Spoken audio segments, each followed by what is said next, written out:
తెలంగాణలోని కాంగ్రెస్ పార్టీ నాయకులు గాని, కాంగ్రెస్ పార్టీ ఎమ్మెల్యేలు గాని ఎప్పుడెప్పుడు అని ఎదురు చూస్తున్నటువంటి తెలంగాణ మంత్రివర్గ విస్తరణకు ముహూర్తం దాదాపు ఖరారైంది. తెలంగాణ మంత్రివర్గ విస్తరణ గురించి CM Revanth Reddy, PCC chief Mahesh Kumar Goud, మంత్రులు ఉత్తమ్ కుమార్ రెడ్డి, బట్టి విక్రమార్క ఇటీవల కాంగ్రెస్ పార్టీ హైకమాండ్ తో సమావేశమై దీనికి సంబంధించినటువంటి తెలంగాణ మంత్రివర్గంలో ఎవరిని తీసుకోవాలి, ఎప్పుడు తెలంగాణ మంత్రివర్గ విస్తరణ చేయాలి, ఎవరికి అవకాశం ఇవ్వాలి, ఏ సమీకరణాలు పాటించాలనే అంశం పైన హైకమాండ్ తో వీరంతా కూడా సమావేశమై ఒక ప్రాథమిక నిర్ధారణకు వచ్చినట్లయితే మనకు తెలుస్తుంది. అయితే తెలంగాణ కేబినెట్ విస్తరణ దాదాపు ఉగాది తర్వాత ఏప్రిల్ 3 లేదా 4 తేదీల్లో తెలంగాణ కేబినెట్ విస్తరణ ఉండబోతున్నట్లు మనకు తెలుస్తుంది. అయితే అదే రోజు తెలంగాణ కేబినెట్ విస్తరణతో పాటు కొత్త మంత్రుల యొక్క ప్రమాణ స్వీకారం ఏప్రిల్ 3 లేదా 4 తేదీలో ఉండే అవకాశం అయితే కనబడుతుంది. అయితే తెలంగాణ కేబినెట్ లో ప్రస్తుతం సీఎం తో సహా 12 మంది మంత్రులు ఉండగా అయితే ఇంకా 6గురికి తెలంగాణ మంత్రివర్గంలో తీసుకునేటువంటి అవకాశం ఉంటుంది. కాబట్టి ప్రస్తుతం 6 మంత్రి పదవులు కాకుండా 4 మంత్రి పదవులు భర్తీ చేసేందుకు సీఎం రేవంత్ రెడ్డికి Congress party high command green signal ఇచ్చినట్లయితే తెలుస్తుంది. అయితే 4 మంత్రి పదవులతో పాటు డిప్యూటీ స్పీకర్, చీఫ్ విప్ పదవులను కూడా భర్తీ చేసేందుకు సీఎం రేవంత్ రెడ్డికి హైకమాండ్ సూచించినట్లయితే తెలుస్తుంది. దాదాపు ఒక 4 మంత్రి పదవుల్లో 3 పేర్లు అయితే ఇప్పటి వరకు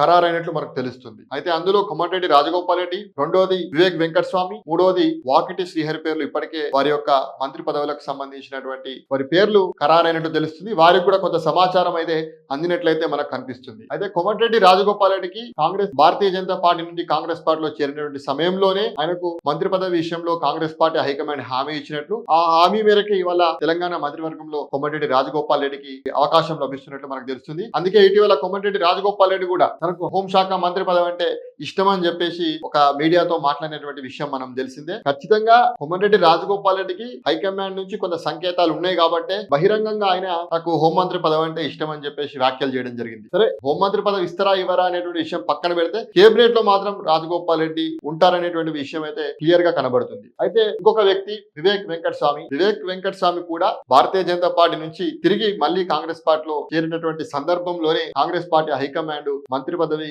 ఇస్తామని చెప్పేసి వివేక్ వెంకటస్వామికి హామీ ఇవ్వడం జరిగింది. ఆ హామీలో భాగంగానే ప్రస్తుతం జరుగుతున్నటువంటి తెలంగాణ కేబినెట్ విస్తరణలో వివేక్ వెంకటస్వామికి మంత్రి పదవి లభిస్తుంది అనడంలో ఎటువంటి సందేహం లేదు. ఉమ్మడి ఆదిలాబాద్ జిల్లాకు సంబంధించినటువంటి నేత వివేక్ వెంకటస్వామి కావడము, ఉమ్మడి ఆదిలాబాద్ జిల్లాకు మంత్రివర్గంలో ప్రాతినిధ్యం లేకపోవడం వల్ల వివేక్ వెంకటస్వామి యొక్క పేరు దాదాపు ఖరారైనట్లు మనకు తెలుస్తుంది. ఉమ్మడి ఆదిలాబాద్ జిల్లా నుంచి మంచిర్యాల ఎమ్మెల్యేగా ఉన్నటువంటి కొకిరాల ప్రేమ్ సాగర్ రావు దాదాపు మంత్రివర్గంలో తన యొక్క బెర్త్ కోసం చాలా గట్టిగానే ప్రయత్నం చేసినప్పటికీ కూడా వెలమ సామాజిక వర్గానికి చెందినటువంటి నాయకుడు కావడం వల్ల ఆయనకు అవకాశం దక్కలేదని చెప్పేసి మనం చెప్పాలి. మూడో పేరు వచ్చేసి వాకిటి శ్రీహరి బీసీలలో ఒక బలమైన సామాజిక వర్గం ఉన్నటువంటి ముదిరాజు సామాజిక వర్గానికి చెందినటువంటి నేత కావడము, అదే విధంగా గతంలో సీఎం రేవంత్ రెడ్డి పార్లమెంట్ ఎన్నికల సమయంలో ముదిరాజులకు మంత్రివర్గంలో తీసుకుంటామని చెప్పేసి హామీ ఇవ్వడంతో, అదేవిధంగా కాంగ్రెస్ పార్టీలో ముదిరాజు సామాజిక వర్గానికి చెందిన ఏకైక ఎమ్మెల్యేగా వాకిటి శ్రీహరి ఉండడంతో దాదాపు ముదిరాజు సామాజిక వర్గం నుంచి ఆయన పేరు దాదాపు మంత్రివర్గంలోకి తీసుకోవడం ఖరారైనట్లు మనకు తెలుస్తుంది. అయితే ఈ యొక్క 3 పేర్లు కూడా కోమటిరెడ్డి రాజగోపాల్ రెడ్డి, వివేక్ వెంకటస్వామి,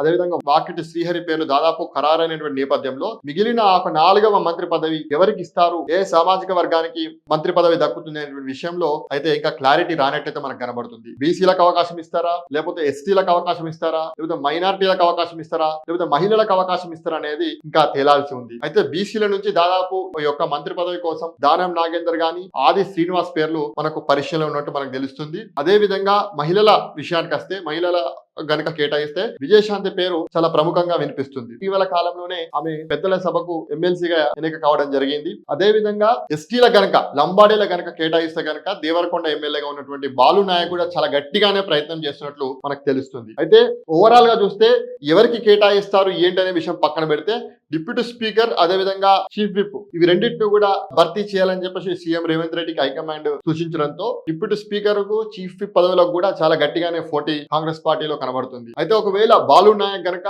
ఒకవేళ మంత్రి పదవి గనక దక్కకపోతే డిప్యూటీ స్పీకర్ పదవిని బాలు నాయక్ కేటాయించేటువంటి అవకాశం ఉంది. ఒకవేళ బాలు నాయక్ గనక డిప్యూటీ స్పీకర్ దక్కకపోతే ఉత్తమ్ కుమార్ రెడ్డి గారి సతీమణిగా ఉన్నటువంటి పద్మావతి గారికి డిప్యూటీ స్పీకర్ ఇచ్చేటువంటి అవకాశం కూడా కనిపిస్తుంది. చీఫ్ విప్ విషయానికి వస్తే గనక ఒకవేళ ఆది శ్రీనివాస్ కు మంత్రివర్గంలో స్థానం దక్కకపోతే ప్రభుత్వం ఇప్పుకున్నటువంటి ఆది శ్రీనివాస్ ను చీఫ్ విప్ గా ప్రమోట్ చేయాలని చెప్పేసి కూడా కాంగ్రెస్ పార్టీ అనుకుంటుంది. సరే, ఏదేమైనా దాదాపు ఒక 4-5 రోజుల్లో గానీ, ఉగాది తర్వాత గానీ ఎవరెవరికి మంత్రి పదవులు దక్కుతాయి, ఎవరెవరి యొక్క మంత్రివర్గంలో ఉంటారు, ఎవరు మంత్రిగిరికి అర్హులు అవుతారు అనేటువంటి విషయం అని కూడా మనకు ఏప్రిల్ 3-4 తేదీల్లో మనకు తెలిసేటువంటి అవకాశం అయితే కనబడుతుంది. అప్పటి వరకు కూడా కాంగ్రెస్ పార్టీ నాయకులే కాదు, చాలా మంది తెలంగాణలో కేబినెట్ లో ఎవరికి చోటు దక్కుతుంది, ఎవరు మంత్రులు కాబోతున్నారనే అంశం పైన చాలా మంది చర్చించుకుంటున్నారు. దాదాపు ఉగాది వరకు ఈ యొక్క అంశం పలికి వచ్చేటువంటి అవకాశం అయితే కనబడుతుంది.